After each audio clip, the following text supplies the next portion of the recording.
Bonjour à toutes et à tous, vous regardez l'entretien spécial dédié à l'EFJ, l'École française du nouveau journalisme, pour parler de la fameuse web télé, le Média TV.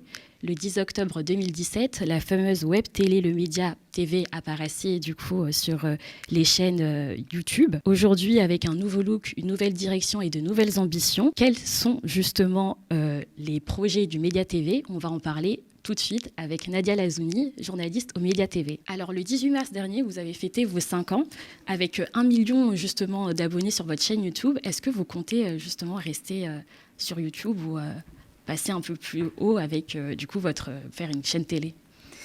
Alors on atteint bientôt le nombre de 1 million d'abonnés. Effectivement, on n'est pas très loin. On a lancé l'hiver dernier une campagne pour annoncer à celles et ceux qui nous regardent que le média aimerait débarquer à la télé parce qu'on ressent ici au sein de cette rédaction, mais le public également qui nous regarde ou qui nous écoute, ressent que le paysage audiovisuel français souffre de l'absence d'une chaîne de télé de gauche, une chaîne de télé qui relaterait les luttes et les combats, une chaîne de télé proche du peuple, on peut dire, et une chaîne de télé aussi qui reflète peut-être une meilleure image de la France dans sa pluralité et dans sa diversité. En tout cas, moi, c'est ce qui m'a motivée aussi à rejoindre le média, bien évidemment, parce que je partage des valeurs qui sont surtout de gauche, mais c'est également une chaîne qui offre la possibilité à des journalistes qui viennent d'horizons différents de trouver une place, une voix et même un écho. Donc voilà, pour toutes ces raisons, et également un autre point aussi qui est très important, c'est aussi que les médias mainstream sont détenus par des milliardaires, une oligarchie qui est en collusion avec le pouvoir, donc forcément une information qui va servir les intérêts des puissants, une information qui va servir également une idéologie qui se place plutôt à droite, voire à l'extrême droite. Donc il était important de proposer une forme de contre-pouvoir et une autre narrative. Et justement, comme tu l'as dit, c'est pour ça que tu as choisi du coup les médias plutôt indépendants.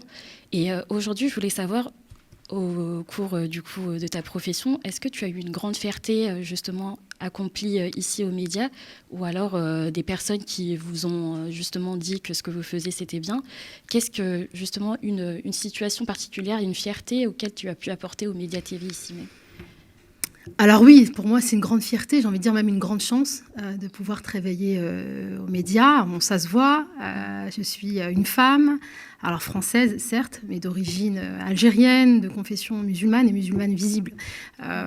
Et donc, on va dire que je suis le profil type qui se situe à l'intersection de nombreuses discriminations. Donc ça a été très compliqué de pouvoir trouver un emploi et de pouvoir vivre de ma passion. Il a fallu d'abord que je crée une chaîne YouTube pour pouvoir exister, créer mon émission, produire des contenus, gérer une programmation, bref, donner la preuve que j'avais ma place, qui était pourtant légitime, je ne quémandais absolument rien, de pouvoir enfin vivre de mon métier. Et c'est le média télé qui m'a offert cette opportunité, en particulier Théophile Kouamouo, que je remercie beaucoup, qui m'a donné sa confiance, ou encore Romain Moriconi, qui fait partie aussi des cofondateurs du média. Donc une grande chance et une grande fierté de pouvoir aller au bout de ce que j'aime, c'est-à-dire de parler de questions de société, des questions aussi qui sont particulièrement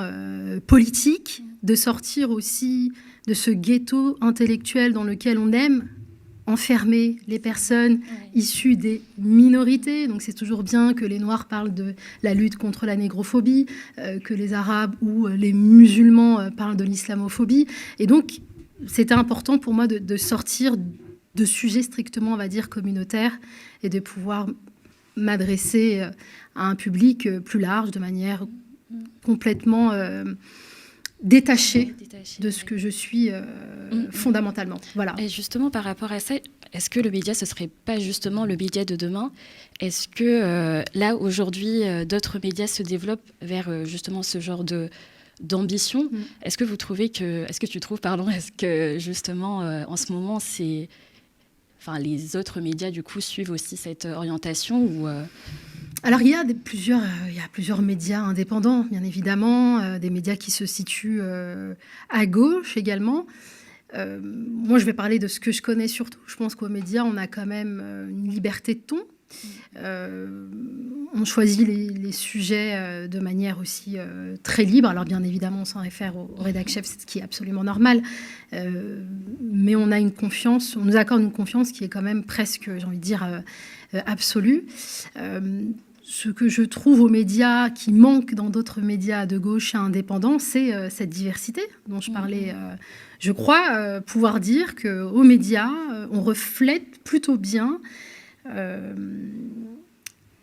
cette diversité qui existe au sein de la société française. On a un rédacteur en chef qui est noir. Je pense qu'il y en a presque qu'un dans tous les médias en France. En tout cas, il existe une diversité, mais elle est plutôt, on va dire, au sein de la rédaction, plutôt en presse écrite. On ne va pas forcément les voir à l'antenne. Donc c'est quand même une chance assez inouïe et presque même une exception dans le paysage des médias français. Merci beaucoup de m'avoir accordé cette interview et merci aussi à toi, Nadia, de m'avoir accordé ton temps pour pouvoir t'interviewer. C'est la fin de cet entretien spécial. Vous allez me retrouver très prochainement, du coup, pour d'autres entretiens dans le monde journalistique.